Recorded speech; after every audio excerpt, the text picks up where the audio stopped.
Hello, Cleveland, and welcome back to another edition of the Dogland Podcast. I am your host, Jackson McCurry. Jack Duffin is joining me on today's episode as well. Jack, how are you, buddy? I'm doing great. We're finally getting nearer. I don't care too much for camp. I don't care too much for preseason. Just give me week one. But every bit of news, it's another week in the right direction. Yes, I mean, even preseason, it's somewhat still football, even though Thursday's game between Dallas and Pittsburgh put me to sleep very quickly. But we're 6 days away from the preseason opener against Jacksonville. So we're getting some form of Browns football in store for us this week. But we're recording this right after the orange and brown scrimmage. It was actually a practice. You know, they just got to put some kind of name on it. But it just wrapped up at First Energy Stadium. First of all, the fans, we have the best fans in the NFL. I don't want to hear any argument. They filled up the dog pound and the lower bowl and waited out a hour-long rainstorm for a practice, and the fans showed up and showed out. It was unbelievable seeing the videos this morning. They were tailgating, Jack, in the Muni lot next to the stadium this morning for a practice. Yeah, no, it's nuts. And I know a few people were upset with some poll of 2,000 fans of like, the Browns are like 7th on the list of only drinking 3.4 beers during the game. And my instant reaction was like, yeah, because they've already had 14. If you've already had 14 beers, you can spend half your time queuing for the toilet while you're drinking through the game. So, no, I don't think it's a surprise. Some fans, hey, they'll start drinking when the game starts. That's not a Browns thing. Yeah, or if you're a Browns fan and you go tailgate at the Muni lot, you know everybody's about 15 beers deep already, but they're insulted that they were the 8th drunkest fan base in the league. We're shooting for number 1 this year. I'm sure Paul will try to help in that process when you guys come over here for games this year. Paul don't wait till kickoff. I can promise. But a couple things that I noticed from like tweets and videos and stuff from camp. Jack, I don't know if you looked at any of the videos or stuff. I know you're not a camp guy, but the tight ends really showed out today. Not so much Austin Hooper. And there was a report earlier this week that the Browns are making Hooper available in trade talks. It's very interesting. It could be, they could be getting calls. It doesn't mean they're shopping him, but Harrison Bryant and Njoku were putting on a show today in front of the fans. Had some nice touchdown catches and everything. The tight end room is one of our strongest on the roster, Jack, and it's not a surprise that Bryant and Njoku are wanting to prove more because, while Austin Hooper was the big ticket free agent signing last year, he didn't really live up to expectations. And so far through camp, he's been quiet, but Njoku and Bryant are making a strong case for more playing time this year. Yeah, so it's a weird one, like the Hooper noise, because, hey, I expect him to be, it's him or Njoku potentially after this season. And for all the Njoku love, I think what we're talking 19 catches during the regular season last year it's still a really small sample. The small sample's great, but we need to see more. I just struggle to see a Hooper trade this year because it's 15 million of dead cap. Yeah, it wouldn't all hit the cap this year. Some would be next, but that's a lot of money to just sit there and eat. So I'd be surprised if he left this year. I think there's only 2 reasons you potentially go. One, if he's just not good, which I just don't think is going to be the case. The other one could be if Stefanski's is changing system, because the reason they went out and got Austin Hooper wasn't because they had no confidence in the tight end room. It was like, hey, we want to play 50% of snaps with 2 tight ends on the field. And if you do that, hey, you can't have David Njoku with injury history and Harrison Bryant. You just can't go into a season with that and go, hey, we're going to put these 2 guys out there 50% of snaps. So that is something that I think could be really interesting because we do need to play more with 3 wide receivers. Could it be that, hey, the name I've heard all the way through camp is Donovan Peoples-Jones, have absolute killing it. Could they be looking at him? Hey, we want to get him out there more because I think the question you ask is Harrison Bryant or not Harrison Bryant, it's Austin Hooper or Jarvis Landry getting the snaps because they're playing that similar role where you could go, actually, we could go 4 wide receivers and yeah, we're not asking Landry to go in line, but Landry can do all of that lighter stuff. You've got Nick Chubb in the backfield and you can have OBJ, Higgins, Donovan Peoples-Jones, Schwartz, Hodge, going deeper. And so there's no reason why we couldn't actually move to a position where we have a lot of no tight end system. Because, hey, if we want to be a more efficient team, let's throw the ball further. So no, I think that's a really interesting one, that it could actually be a scheme change, because it was okay doing the tight end stuff, but let's free that up. Then you'll see more efficient Nick Chubb, because Nick Chubb's going to be better when you've got no tight ends and you're forcing people downfield, because their defense is then back. He beats one guy and he can go 20 yards because the wide receivers have pushed the corners and the safeties so far back. So, no, it's going to be an interesting one to keep an eye on, but I'm hoping we're going to see more wide receiver snaps. But it's going to be interesting as well, because if it is OBJ and Landry, hey, we've got all this hype around Peoples-Jones, around Hodge. Well, where are those guys' snaps going to come from? They've got to come from somebody. Are we going to see a drop in OBJ and Landry snaps? Are we going to see a drop in tight end snaps? It's okay having talented players, but someone has to miss out every single time someone's play goes up. Yeah, I think, the way Donovan Peoples-Jones has been dominating, and he did again today during practice, but I think he might be forcing the Browns' hand, like, hey, we might need to make some personnel adjustments. We might need to add more of these type of personnel packages into our offense, because when you have an emerging weapon like Peoples-Jones, and yes, it is just practice, let's wait and see what he could potentially do in a preseason game. But, the fact that you do have such an abundance of talent at the wide receiver position, you're going to want to utilize them guys more, especially with the looming possibility of OBJ and Landry potentially not being on this team a year from now, because the guaranteed money's coming up, and you're looking at the future with Higgins potentially, Hodge potentially, Schwartz, and Peoples-Jones. Like, you're going to want to see more of them on the field to start making more roster-based decisions and money-based decisions. So the Hooper thing was so fascinating, Jack, because the trade rumor came from a Cardinals reporter.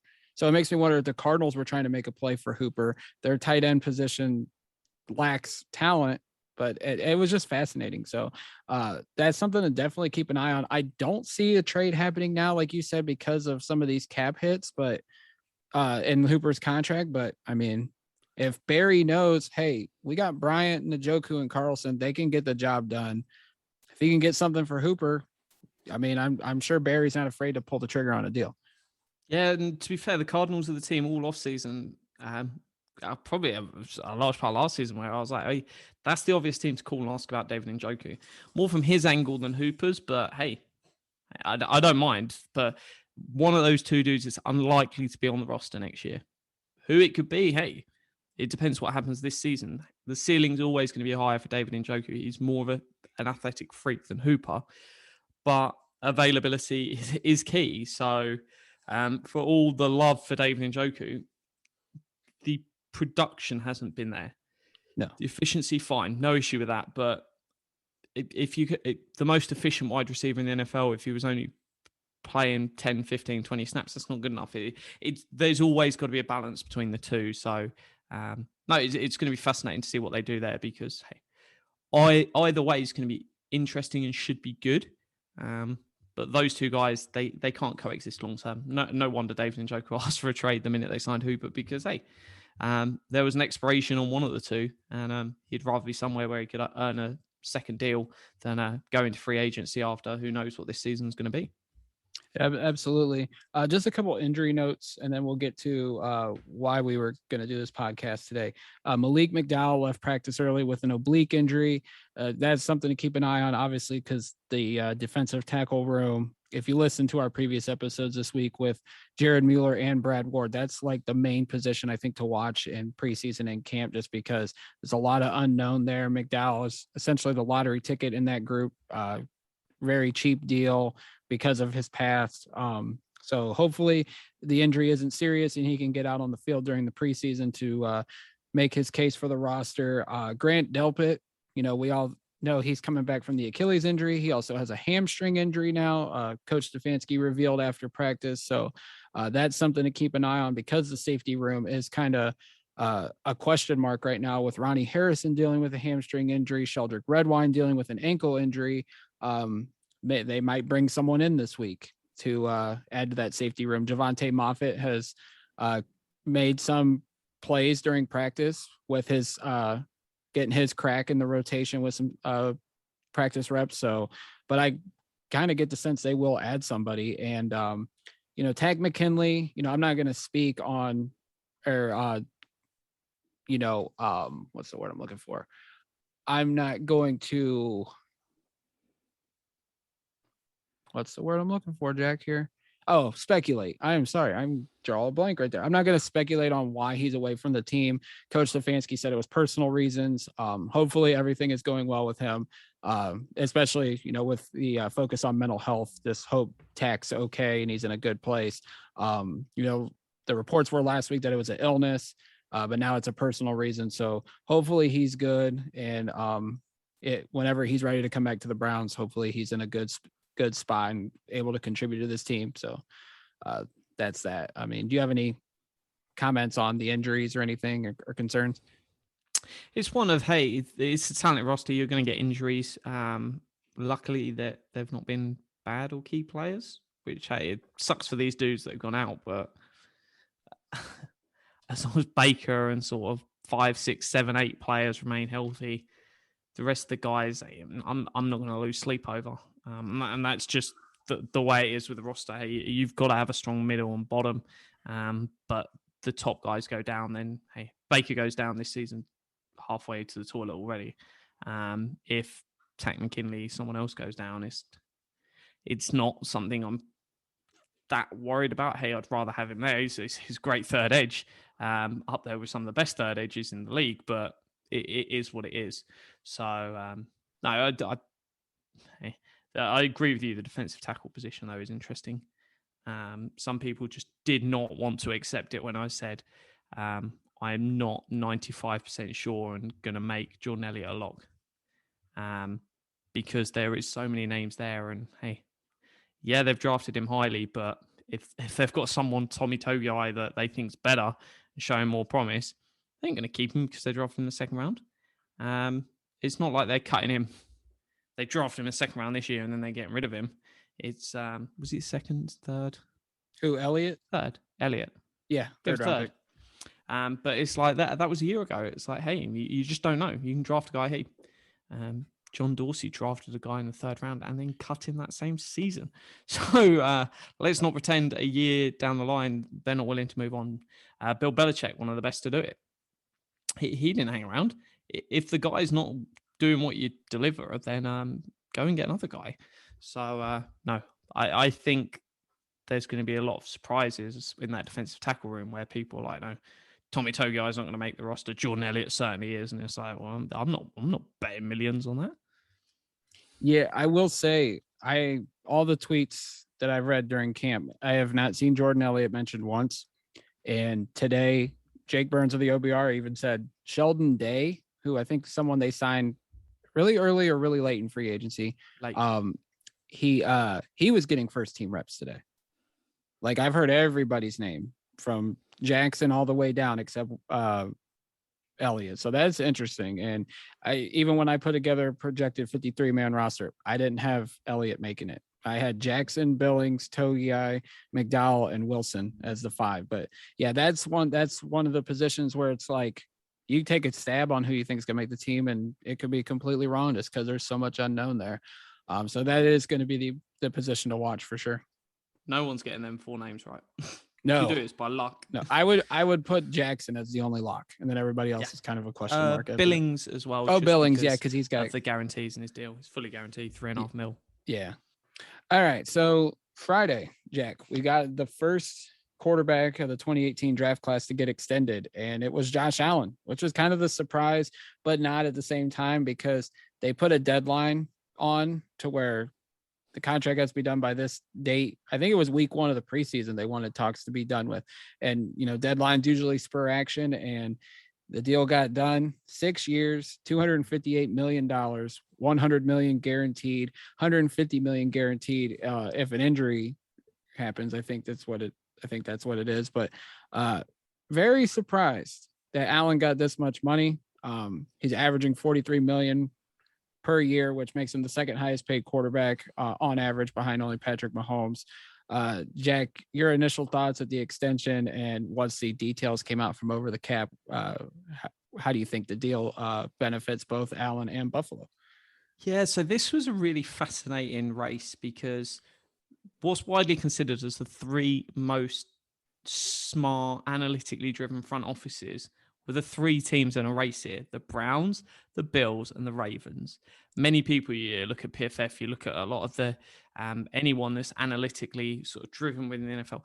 They're the three names that most regularly come up for, or who are the guys that are like the analytics nerds there, and those three are who comes up. And anyone knows, especially an analytically driven front office, whoever signs first gets the cheapest.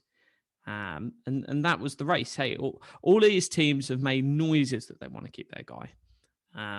Nothing's ever guaranteed in the NFL, but hey, I think all three front officers would like to keep their guy. And hey, they went out there and they got it done. And the minute that deal's done, Lamar's camp, Baker's camp, they work off that deal. Front offices are then well aware that, hey, this deal's out there, and you have to almost work from that as well. So no, it's one, unless you get a massive outlier like the Mahomes, which obviously didn't, you can ignore that deal more or less.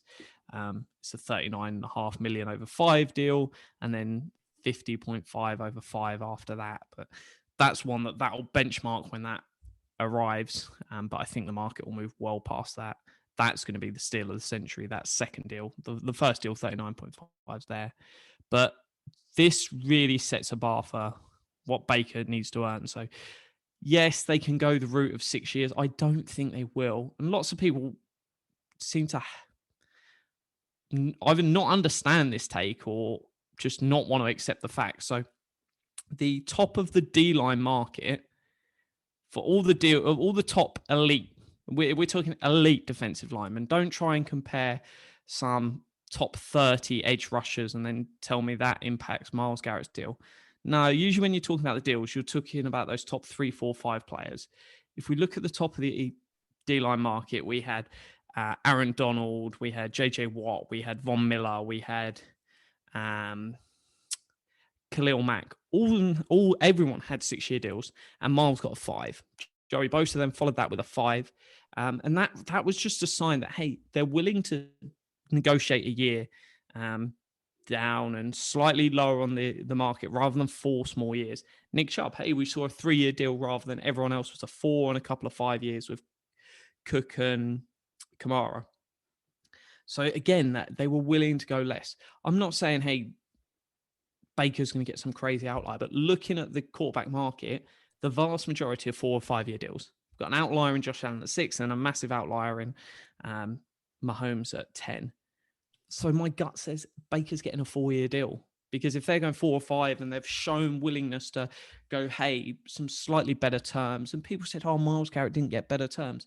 Well, Joey Bosa got signed for $2 million more a year by waiting a week.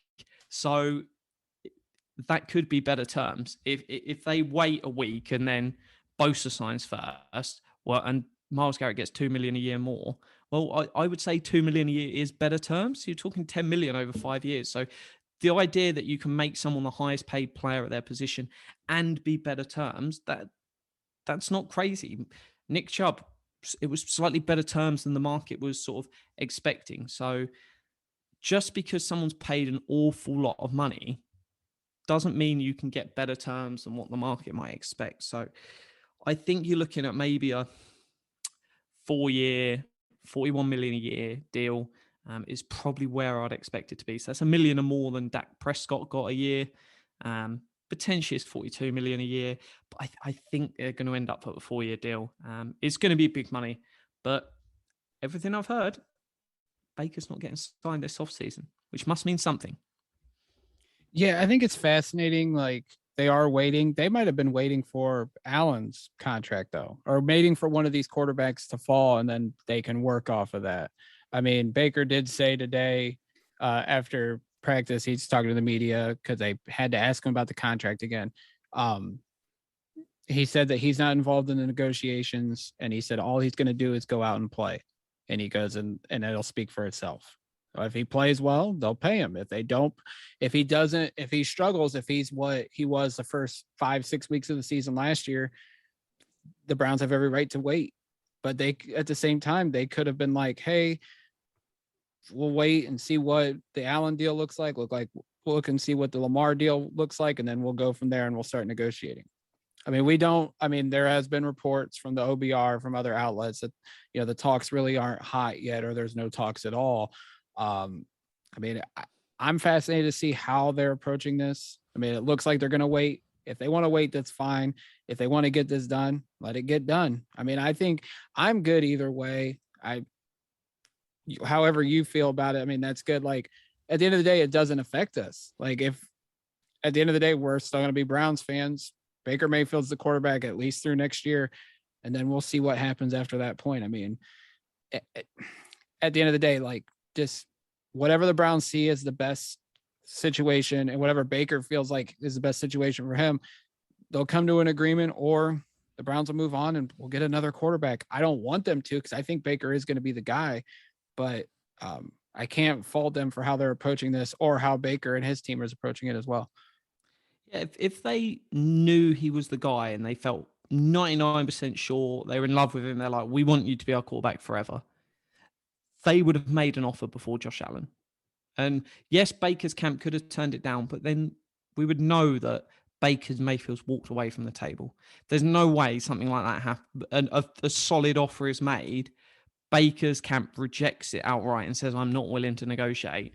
And then it's not there. And people are, oh, yeah, but we didn't hear about this talk, or this talk. And it's like, if he's walking away from the table and saying, no, I'm not negotiating this year, that 100% gets out. So for me, and that's the point where when I go, this front office isn't in love with Baker. Oh, they don't hate Baker Mayfield. There is a large amount of space between love and hate. They are the polar ends of that scale. They really like Baker Mayfield. Fact. Everyone knows that. There's a difference between they really like Baker Mayfield and they love Baker Mayfield. They're probably, 75% sure, he's the guy. But if you're 75% sure, why would you go, here's 164, here's 168 million? That is a massive amount of money to throw at him. And if they were keen, it would easily be done by now. There's no way they wait this long for that talks to really get going. They would have been there straight after the season, giving him a week, probably even started that talks going into the draft and everything, if not straight after the free agency, the draft, being like, right, we need to get this deal done. And there's not been that drive. And yeah, Jake made a great point on the podcast the other day. This isn't all this front office's fault. This front office has had a year to evaluate what they see of Baker, because they might have gone, hey, we're going to ignore the first 2 years. And hey, if you've seen in that year, the first half of the season wasn't great at all.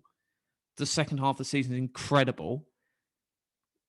You just want to see more. Who's based on that going, yeah, I'm going to give this guy 164 million? It's like, that makes no analytical sense. So I think the sensible position is to see more, because we've seen these guys not hit. And hey, for all Browns fans do want this guy to go toe-to-toe with Mahomes. And that's the question. Can Baker Mayfield go toe-to-toe with Mahomes? Because if he's not, that hope of winning Super Bowls with an S, is basically gone. Because he's got to be near that level. Because just being good enough, being great, hey, Derek Carr, great player. Dalton was a great player at times, had a couple of great seasons in there. Matt Stafford. Those guys are great. Hey, they're some of the top athletes to ever play quarterback position. They're really, really good. To get to that level is incredible. And it's not like, hey, you can get someone off the shelf that's going to be better than them. But is that good enough? Because for me, above average isn't good enough. I want my quarterback to be elite, or hey, let's cheat the system by having someone in the draft or someone on the market. And there is going to be a quarterback on the market next year. Everyone is well aware there is a certain guy who's going in the Hall of Fame who is going to be on the market. And that hasn't hurt Tampa. Tampa was a team that, without a quarterback, they had a great roster, and they've now won a Super Bowl. And I think they're the favorites for next year. They're the second favorites behind Kansas City. So it can be done. If you say, hey, Baker regresses, and you sit there and go, should we pay Baker 164 million, or should we give up a first round pick and add Aaron Rodgers? That's got to be tempting with this roster. If we see a regression on Baker, I don't think we see a regression on Baker, But if we see a season where he played like the first half of this season, hey, if they move on from Baker, then the net is a first round pick and I get Aaron Rodgers for 3 years. Yeah, I'm getting at least one ring. The feeling is at least one ring in those 3 years, if not two. This roster and Aaron Rodgers, that would be insane. And that for me sort of the, am I ready to nail my colours to the mast? Because Aaron Rodgers could be sat there on the market. We pay Baker and we can't go out and get him, even if he was available for a second round pick even. We put ourselves out of that market. So I think there's the mixture of rose tinted glasses and also the whole fans think they know exactly what's going to happen. Hey, I see my player develop every year on Madden. It always gets better, but it doesn't. If you asked Eagles fans and Rams fans, and I was telling them, guys, why the hell are you paying your quarterback? He's not good. And yes, we'd seen flashes from both of them. Wentz was on for an MVP if he'd have stayed healthy that season. Would they have won the Super Bowl? Who knows? But these guys, they'd shown really good stuff. I don't want to be tied to a guy that if he regresses, and hey, if he goes out and smashes it this year, pay him. It's going to cost you, hey, an extra 2-3 million a year. And what? Anthony Walker's a 3 million player. And all these people chatting about discounts. Oh, it'd be great if Baker took a discount. If Baker takes 3 million a year, are you seriously telling me having Anthony Walker on your roster or not on your roster is the difference between a Super Bowl? No. Anthony Walker is basically irrelevant in winning a Super Bowl or not. That's nothing against Anthony Walker, but if you legitimately believe Anthony Walker is the difference between a ring or not, I don't know what you're saying. It's how good Baker is. And that is the key question. And yeah, moving on from Baker could suck and we could get a little bit worse. I want to dare to be great. I want to dare to win rings. And for me, that's what I want. I don't want to, yeah, we could have 9 wins every season, 9 or 10 wins for every season. We could win one playoff game every year. For what? I'm not going to be like, oh yeah, Browns won a playoff game. This is the team I want to be. Do that for three out of 4 years, we win a playoff game. And no one remembers who won a playoff game. Yeah, remember who's winning the rings. So, no, I want Baker to succeed and be that guy. But if I don't know, it's not so much the money. It's you're committed to this player for 3 more years. I'm not ready to do that. So, no. Hope Baker's the guy. Let's see in a year's time. And there's no great quarterbacks getting paid next year. Kyler Murray. If he's not running, then he's not great. So let's have a look. But no, I hold out hope that if it does all go wrong, Aaron Rodgers in orange and brown with 2 rings adding to his Green Bay ring. That's me. If it goes wrong with Baker this year, let's have Aaron Rodgers for 3 years and win 2 rings. Heard it here first, guys. Oh, Lord. Lord. If that is the backup plan, if Baker doesn't play well, then, hey, we're going to have some fun. Jack's lighting Brown's Twitter on fire with his Aaron Rodgers talk. Here we go, Jack. Here we go. But no one wants to answer that question. It's like pay Baker. And what if he's not good? Oh, no, the Wentz situation is completely different from Baker. The Goff situation is completely different from Baker. You've got to factor in what happened with Freddie Kitchens. No one quarterback ever goes through exactly the same thing as any other one quarterback. And everyone's like, oh, yeah, but what about this one? He's not the same as that. He's not the same as that. He's not the same as any quarterback. You can't just go, it's not like, hey, you can box certain positions in. Quarterback is such a diverse thing and there's so few of them. There's no sort of channel where you go, oh, they get a little bit better every year and you just got to keep with it. No, the vast majority don't improve when you pay them. I think 1 out of 30 or something, 1 out of 15 I looked at got better after he got paid. Are you happy with Baker? And Baker's MO is inconsistent. And that's the most frustrating part. I don't want to be a top 5 quarterback 1 year, a top 10 quarterback the next year, a middle of the road quarterback the year after, and then, hey, we're a top 5 quarterback again. That would piss me off. Just give me rings. I don't care who's the quarterback. I don't care any of the players on the roster. Players are all replaceable. The rings are the thing that aren't. Yeah, but I will say, as much as, you could say, yeah, Baker was inconsistent, and Jake Burns brought this up on his podcast, and I mean, he hit it right on the head. This is, I mean, it's on the Browns too for him, because you think rookie year, he comes in, Hugh Jackson, they brought him back for year 3. You pair him up with Todd Haley, them two are fighting from the start. That's going to mess with a guy's head. He bounces back, has a strong end to his rookie season. And then they decided to keep Freddie when they could have had just brought Stefanski in for 2019. Obviously, we know what happened with Freddie. And then beginning of last year, whole new offense again. I mean, and then it just wasn't working at the beginning of the year. And then the light bulb turned on about week 7, week 8. Coincidentally, it just happened to be right when Odell Beckham goes out. And of course, that narrative started. I chimed in on that as well. I'll own up to that. But just like the light bulb turned on, and then Baker played like a top 3 quarterback. But is this what we're going to see all the time? Hopefully. But like I said last week, we talked about Baker after the Chubb extension. Just, it wouldn't hurt to see a little bit more. Like if he comes out the first 8 weeks of this year and plays like top 3, top 5 quarterback again, get the extension done. Barry left the door open when he said he's not shy of doing mid-season or in-season contract extensions.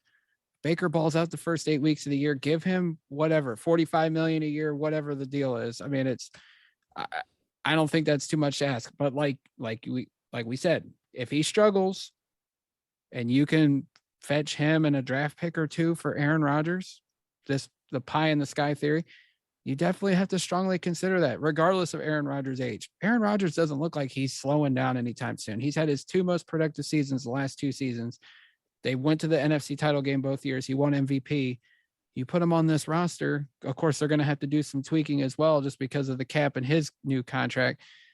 But it wouldn't be out of the possibility that the Browns would be Super Bowl contenders still, whether it's Baker or Aaron Rodgers as the quarterback. The interesting thing you pointed out about, hey, the Browns are to blame for the coaching mess that's been around Baker. The interesting one is, who is Josh Allen's coach, who's been credited for, hey, the steady progression? The same coach that a certain Sashi Brown and Paul DePodesta wanted to be head coach of the Cleveland Browns, because he was the guy there. They'd interviewed and said, hey, hire McDermott. McDermott is the guy we need. And he's turned around and really developed Josh Allen, because Josh Allen was a bad prospect coming out. Not good. They've fixed the mechanics, and it's more of a mechanics than coaching thing based on what I've heard. They've put some good weapons around him. But how different is that trajectory if you get McDermott around him rather than Hugh early? And hey, we could be sitting having a different discussion.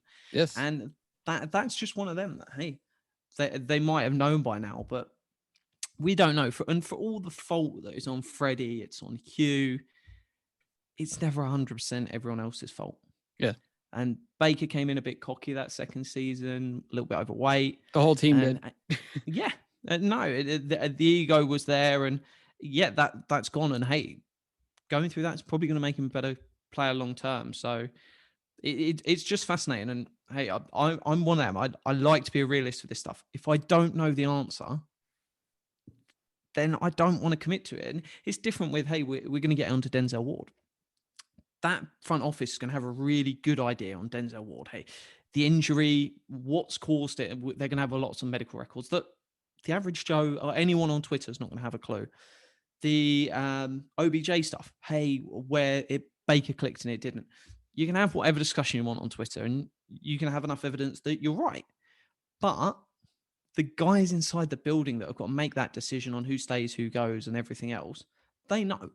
And they could have easily said the offseason, hey, we're going to move on from OBJ, because they could have gone, hey, Baker just cannot cope with him.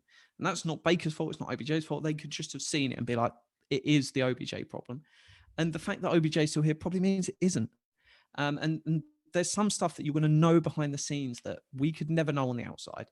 And that's why it's do you trust the front office, and a mixture of, hey, we don't know. And we don't know is a position that lots of fans never want to use in sport. But if you don't know, then wait. There's no danger. 2 million, who cares? As you said, 45 million a year over 6, I don't care. If Baker balls out, I'd go higher than that. It doesn't bother me. But I want to know he's the guy. That's more important, because once you pay it, you can't take it back. You can't trade it off for probably 3 years now, the way these deals are getting done, because they're that big. So are you ready to get married? That's basically the question. You're going to marry yourself to Baker Mayfield. And if you get it wrong, that's these guys' jobs as well. That's another thing people don't want to admit, really go into. They extend him and get it wrong, they could all be gone within 3 years. That's nuts. And the first time we feel we've got it together as a front office, a GM, a head coach, and you're just not asking these guys to go, oh yeah, we like that. We like him, extend him. I would not like to be sat there in that room. They're going to have some more information than us, but they just don't know. And that's scary. Yeah, I would like to be a fly on the wall with the behind closed doors discussions right now with Barry, with D Podesta, with, I'm sure Stefanski's involved in it, like the whole organization, because this is a type of thing that could make or break an organization. I mean, the Rams, obviously their crew's still together somehow after the golf thing fell apart. Hopefully Stafford, makes it up for them. The Eagles, Doug Peterson's gone. Howie Roseman's still there, but he could be on the hot seat because everything hasn't been perfect with him. I mean, signing quarterbacks to an extension like that will make or break an organization. And I'm sure Barry and them are really, really, really discussing it heavily. And it might be something they discuss every day. So it's just going to be something fascinating to watch in the weeks and months to come. Xavien Howard, he's been a topic. It's been a hot button around the league. Wanting a new deal, requesting a trade out of Miami. He got his new deal with the Dolphins today. Really wasn't much different. They put more incentives into the contract, guaranteed his money next year. Now he can potentially make $16 million this year. Now, because he was aiming to be the highest paid corner on the team, him and Byron Jones making oodles of money down in Miami for the Dolphins.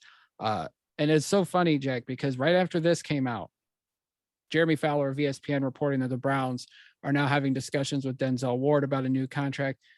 If you've been following around the Cleveland media, specifically the OBR, you would know that the Browns and Denzel Ward have been having talks for months.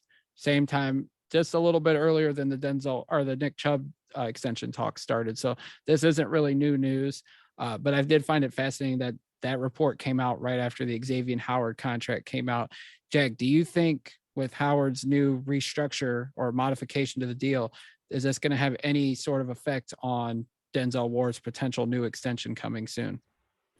Yeah, for me, this doesn't change it. So the extension that potentially, the only one that could come up is Jair Alexander, the corner I actually wanted. You and Jeff Floyd turned out to be great. So I weren't as much a fan as Jeff Floyd. He took that to a whole nother level. I'm sure he was trying to get himself an invite for draft night. No, it's one that that's the other deal that if Jair gets done first, the interesting thing and why I don't think Jair will get done first, they are in absolute cap hell, the Packers. And I mean, like, it's a disaster. So they can afford to wait a little while, but that's basically the benchmark. We've got Ramsey really jumped the cornerback market. It's now $20 million a year. So I think it's going to be in that $19-20 million a year deal. The reason why Xavien Howard's really interesting is because he had basically missed the same amount of games when he got signed, his initial extension, than Ward's missed. And he did not take any form of pay cut for that. He was just smack in line with where the market was. And that's the interesting thing to note. And that's why I think Xavien Howard matters, because lots of fans are like, oh yeah, pay Ward and we'll get a discount because he's got injuries. No, it's not worked that way. Based on what Xavien Howard got paid. Hey, Xavien Howard's deal now looks like a really cheap one. And they're having issues because you sign a guy. And I remember lots of people like, hey, trade for Marshall Lattimore and then we'll give him an extension straight away. And it's like, well, you almost need to do a three-way negotiation between the Browns, Ward and Lattimore, because the last thing you want is those two guys on dramatically different deals. But no, it's one where I think this deal will get done. For me, it was the most, if a deal was to get done this offseason, it made the most sense. if you're happy with injuries, because if you're not happy with injuries, it's never going to get better. There's a good chance Denzel Ward could miss about 25% of games the rest of his career. I think that's a fair benchmark to look at and go, like, we think that's where it's going to be, because, hey, it's been pretty consistent. There's going to be injuries and issues come up. Could it come down slightly? And you're talking about 15%, so what? A couple of games a season? Yeah, hopefully it does. But they're going to know behind the scenes of like, well, is this recurring? Is it not? And you need 3 corners. One corner does nothing for a team. You've got to have 3. And so locking one guy in and you then build towards, hey, hopefully Greg Newsome's now the second. And who knows, Greedy could be the third. Troy Hill could be the third. There's these guys that can be it, but you need that. And obviously you then need depth behind that, because, hey, if you're relying on Ward, you got to have a 4th corner because someone's going to go down. So you just need to keep adding. Berry said we need more corners, but I just didn't see them allowing Denzel Ward to leave. They could obviously, if they're willing to run it for 2 years and see what happens, they could do that, but it would be risky at the same time. It's the danger. It's great having all these high picks, but then you've got to pay these guys. And a guy that gets picked at the top of the first round instantly expects to earn more money, even if he's not there. He has been there, and he was got all the draft capital. He's going to want to match that market. So 19, 20 million, probably where you're looking. Potentially, I don't think he can break Ramsey's number. So I think you're looking at 19 to 20 million a year, 5-year deal. So, hey, get that checkbook out, because someone's going to get some serious money. Without a doubt. Denzel Ward, when he's been on the field, he will unquestionably deserve that contract extension when it comes. And I think it is going to come relatively soon.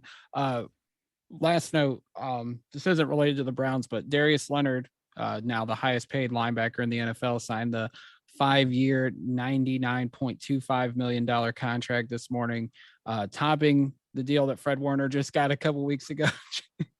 Jack is making gun in his mouth references on the Zoom call right now. I've been sick. I mean, Jack, when you look at what Darius Leonard's done, though, his first few seasons in the league as a 2nd-round pick out of South Carolina State, I mean, he has been awesome at linebacker. But I always question these linebackers making this much money. He's averaging $19.7 million per year on this new deal.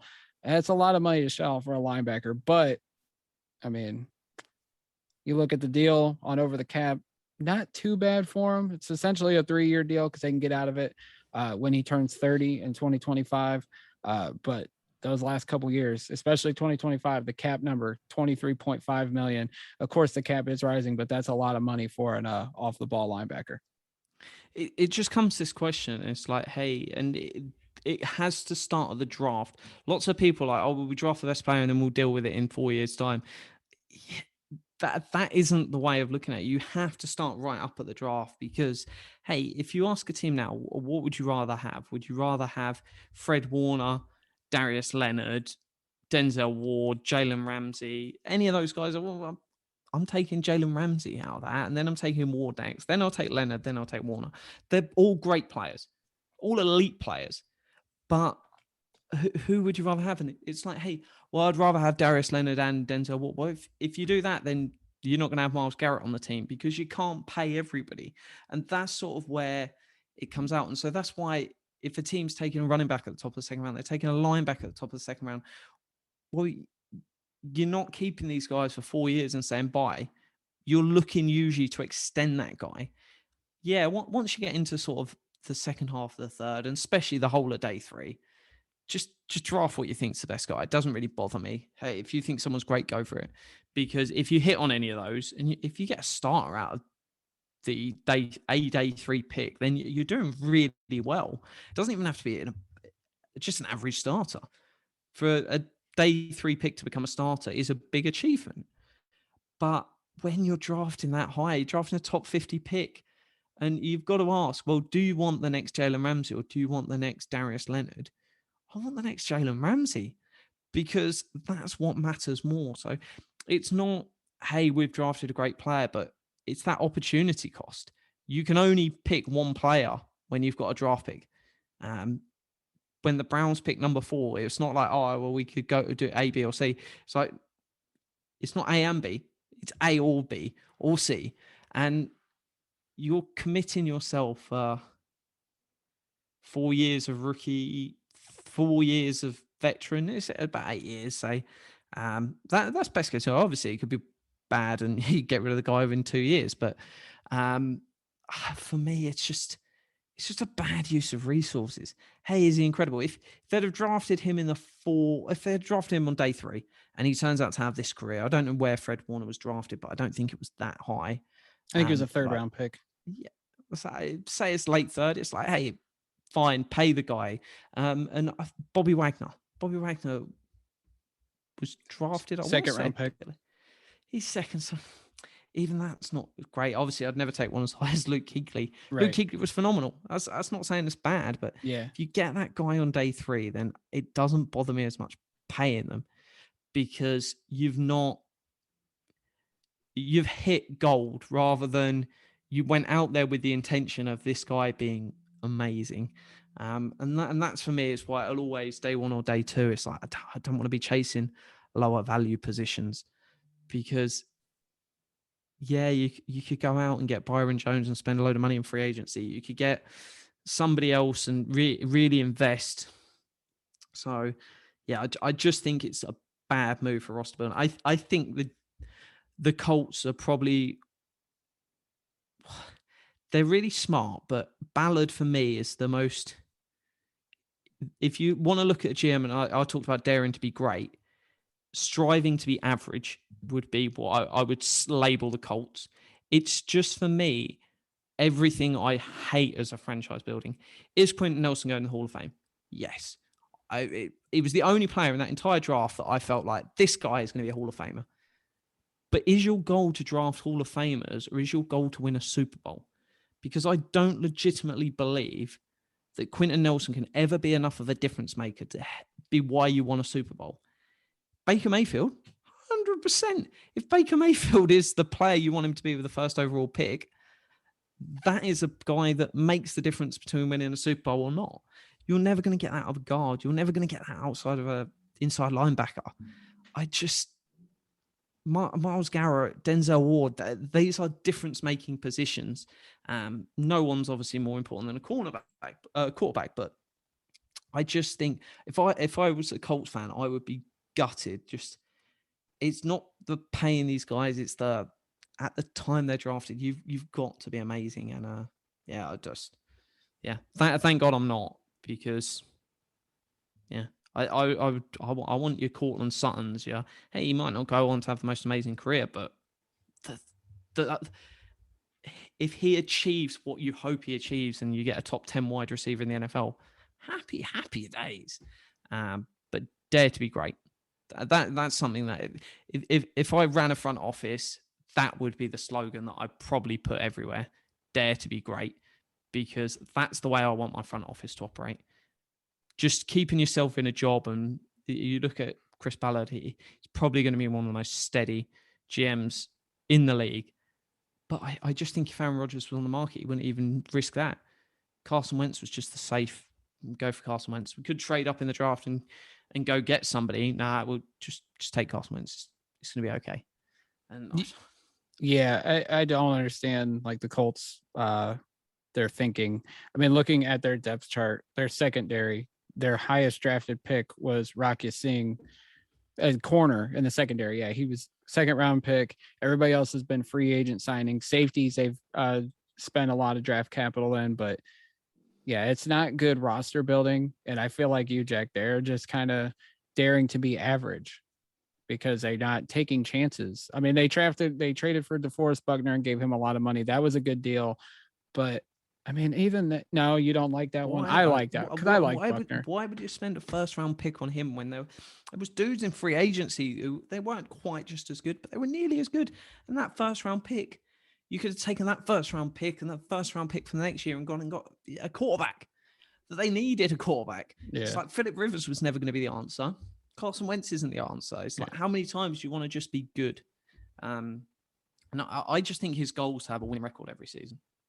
Probably. What aspiration's that? I get it. If I was doing the job and I said I want to be an NFL GM for 10 years, that's not a bad way to operate. But if my goal, and I go into work every day with the goal of winning a Super Bowl, he's doing a horrendous job. Yeah, I mean, he's a disciple of Dorsey. Was Dorsey daring to be great? No, he was just trying to put winning. I think Dorsey did have the aspiration. To be fair, the going out, getting the OBJ, the Landry. I don't think Dorsey was similar in that aspect. I think Dorsey was chasing rings. He had the biggest war chest ever assembled in NFL history, which helps. But no, I don't think. I think Dorsey has a very different mindset than Ballard, and you won't often hear me stand up for Dorsey, but Dorsey was chasing the ring, and kudos that he did it completely wrong, but he was chasing the ring. Ballard, I don't think is. That's fair. Because I like some of the things Ballard's done. I like some of the things Dorsey did, but maybe if Dorsey goes back and reunites with Ballard, maybe they'll put together a Super Bowl winning team together. I think they do the solid stuff really well. Their trench work there. Yeah. What was it? 2 years ago, they had 8 above average offensive linemen. Yeah, they have a good offensive line when they're healthy. They have Eric Fisher. It'll be interesting to see how he comes back from his Achilles injury. They got Nelson, they got Braden Smith, and they got Ryan Kelly. I mean, that's a formidable offensive line there, but just some of the moves have been questionable. Wide receiver, you could really shake your head at drafting Jonathan Taylor in the second round. And then the moves in the secondary have not been the greatest. So it's Ballard. Ballard gets a lot of praise, but I don't think he gets enough criticism as well of how he's built the Colts roster. And especially now looking at the trade for Carson Wentz, and he's already hurt and he could be out 3 months. So I'm sure the Colts had Super Bowl aspirations this year, but it's not going to happen because the injuries already to Wentz and Nelson have already crushed that possibility, I think. Carson Wentz, the one man that reminds me my knees aren't that bad. So, Jack, as we wrap up, I did want to mention to our listeners, Jack put together a great article talking about what Mayfield's extension could look like now post the Josh Allen extension. It's available at thedogland.com. Jack, do you have anything coming down the pipeline soon? If not, go ahead and plug your Twitter as we get on out of here. Yeah, I don't think I've got anything else, but go check that out. It's worth reading up to Lamar Jackson signs. Once Lamar Jackson signs, throw it out the window and I'll write another one. But no, Twitter at Jack Duffin, DUFFIN. DMs are open. Any cap questions, feel free to shoot me a message or tweet at me and I'll answer them. But no, thank you as always for having me on the show. It's always great to chat Browns. Yeah, always great to chat with you as well. And I have a bold prediction. Lamar Jackson's going to have more per year than Patrick Mahomes when this deal gets done. That's going to be my bold prediction. He's going to set the market and it's going to look really crazy and we're all going to be shaking our heads. This is my bold prediction of the week. Is he going to sign like a 10-year deal? I'm going to say it's an 8-year deal and it's going to be $46 million per year. He's going to beat it by 1 million. Mahomes by 1 million. That would be hot. That would be so hot. Twitter will be on fire when it happens. Ooh. And I might go into hiding. No, mate. If you call that, you got to clip that and absolute pump it everywhere. That is it could happen. It could happen. So no, it's going to be exciting to keep an eye on that one. Yes, absolutely. As for me, guys, you guys can follow me on Twitter at JackMcCurry08. Check out thedogland.com. Follow us on Twitter at thedogland as well as on Facebook. And until next time, go Browns. Go Browns.